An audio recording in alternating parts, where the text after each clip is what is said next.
YCP నేత సుధాకర్ బాబు మాట్లాడుతున్నారు. ఇప్పుడు లైవ్ చూద్దాం. మీరు బ్లేమ్ గేమ్ని ఆపేసేయండి. ఎవరు తప్పు చేశారో, ఏ పరిపాలన ఎన్ని తప్పులు జరిగినాయో ముందు ప్రజలు సుఖంగా శాంతియుతంగా వాళ్ళు సురక్షితమైన ప్రాంతంలో ఉండేంత వరకు మీరు రాజకీయ క్రీడలు ఆపాలి. ఉమా గారితో ఒక స్టేట్మెంటు, అనిత గారితో ఒక స్టేట్మెంటు, వ్యంగ్యమైన స్టేట్మెంట్లు, వెటకారమైన స్టేట్మెంట్లు, నోరు జారేటువంటి తత్వాలు, ఏది పడితే అది మాట్లాడటాలు, అధికార అహంకారంతో మీరు మాట్లాడే ప్రతి మాటలు ఈ రోజున వరదల్లో చిక్కుకున్న ప్రజలకు ఏమాత్రం ఉపయోగపడదని, మీరేమైనా చేయదలుచుకుంటే ఆ ప్రజలకు సంబంధిత బాధితులందరికీ దయచేసి వెంటనే తక్షణ సహాయాలు చేయండి, వాళ్ళని ఆదుకోండి. వెనకబడినటువంటి ఎవరెవరైతే చిక్కుకొని ఉన్నారో వాళ్ళందరికీ సహాయం చేయమని కూడా మేము కోరుతున్నాం. ఈ రోజున మీరు 2014 నుంచి 19 వరకు మీరు పరిపాలించారు. 2014 నుంచి 19 వరకు మీ హయాంలో ఎందుకు పనులు సాగలేదు? మరి మీరే అధికారంలో ఉన్నారు కదా, ఎందుకు సాగలేదంటే అక్కడ రాధాకృష్ణ గారి power point active power project అండి. నేనేది ఊరికే నీ స్టేట్మెంట్ ఇవ్వట్లా, కావాలంటే ఫీల్డ్కి పోదాం. ఏబిఎన్ రాధాకృష్ణ గారికి సంబంధించిన యాక్టివ్ పవర్ ప్రాజెక్టు అక్కడ ఉంది. అందుకని ఆధునీకరణ పనులను అడ్డుకుంటూనే వచ్చారు. మేము కేవలం 2019 నుంచి అధికారంలోకి వచ్చాం. ప్రాక్టికల్గా ఉన్న సమస్యలు మాకు తెలుసు, మీకు తెలుసు.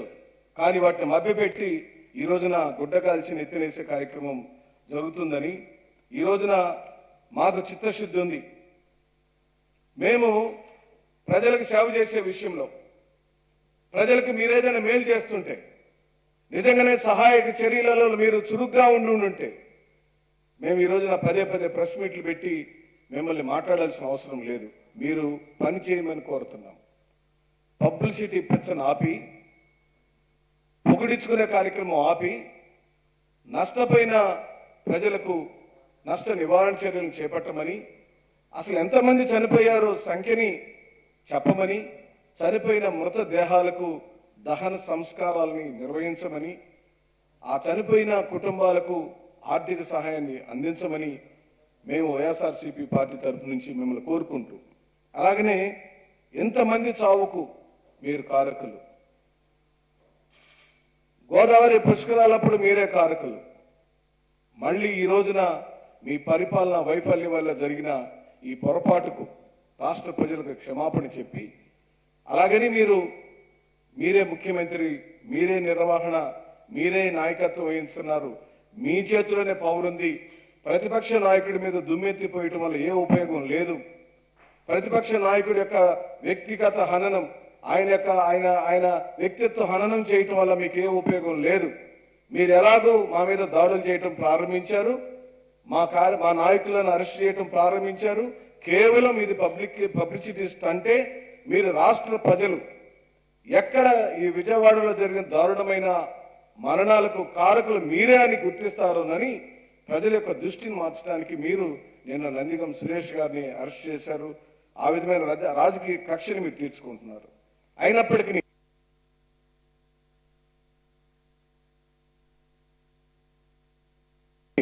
మాకేమీ భయం లేదు.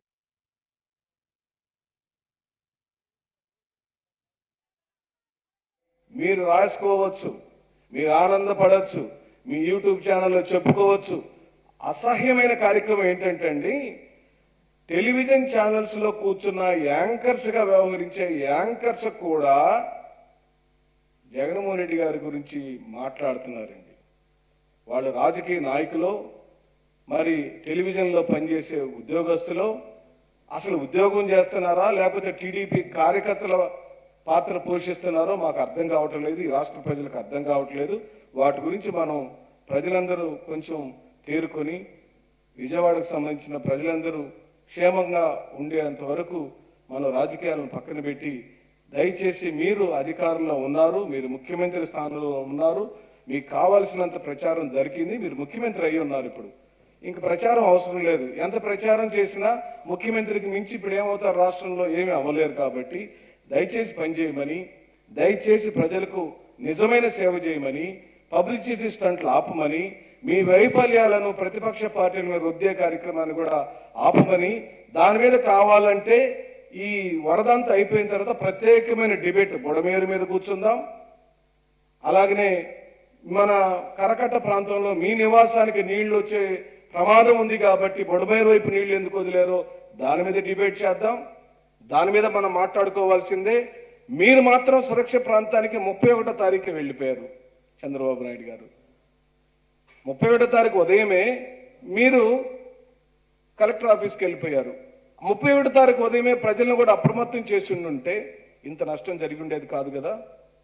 మీ ఇంటికి చుట్టూరా నీళ్లు వస్తాయని మీరు ముందుగానే మేల్కొని కలెక్టర్ ఆఫీస్కి పోయారు. అదే విషయం ప్రజలకు చెప్పుంటే వాళ్ళు కూడా బంధువుల ఇళ్లకో లేకపోతే మేడ మీదకో 2వ ఫ్లోర్కో 3వ ఫ్లోర్కో వెళ్ళేవాళ్ళు, విలువైన వస్తువులు కాపాడుకుని ఉండేవారని చెబుతూ పబ్లిసిటీ స్టంట్ ఆపి నిజమైన పరిపాలన చేయమని కోరుతూ సెలవు తీసుకుంటున్నాం.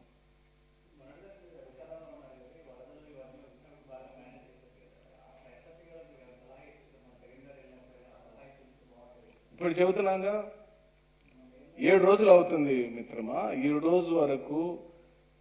ఈ రోజు వరకు సరైన కారణం ప్రభుత్వంచే మనం రాబట్టుకోగలిగామా?